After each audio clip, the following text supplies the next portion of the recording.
Hello সবাইকে, আমার নতুন একটা মিনি ব্লগে সবাইকে ওয়েলকাম। তো আগের ব্লগে তো আমি বলেইছিলাম আমার শ্বশুর শাশুড়ি মানে বাবু মামুনি তারা আসবে, তো তারা তো এসে গেছে। আর পিকু তো ঠাম্মু দাদানকে পেয়ে ভীষণ খুশি। আসলে সারাদিন একা একা থাকে, বাড়িতে লোকজন দেখলে তো সবাই ভালোবাসে। আর বাবু মামুনির আসার টাইমিংটাও খুব ভালো ছিল, একদম মেয়ের জন্মদিনের আগের দিনই এসেছিলো। তো আমার বাবা মা আসতে পারলেও আমি আরও ভীষণ খুশি হতাম। ওটাই তারা তো আসতে পারেনি, কিন্তু তাদের মেয়ে কী ভালোবাসে সেগুলো পাঠাতে তারা কোনো দিনও ভুলবে না। যেই যা কলকাতায় তখনই তার সাথে জিনিস পাঠিয়ে দেয়।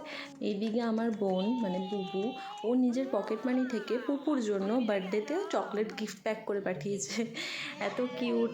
যাই হোক, মিডনাইটে আমাদের বার্থডে সেলিব্রেশন চললো। হাতের সামনে যা কেক ছিল, যেটা বুবু পাঠিয়েছে ওই দিয়েই সেলিব্রেশন হলো। সোজা তারপর পরের দিন সকালবেলা উঠেই রান্না চাপিয়ে দিয়েছি। অনেক আয়োজন করা ছিল, একার হাতে সব কিছু করা।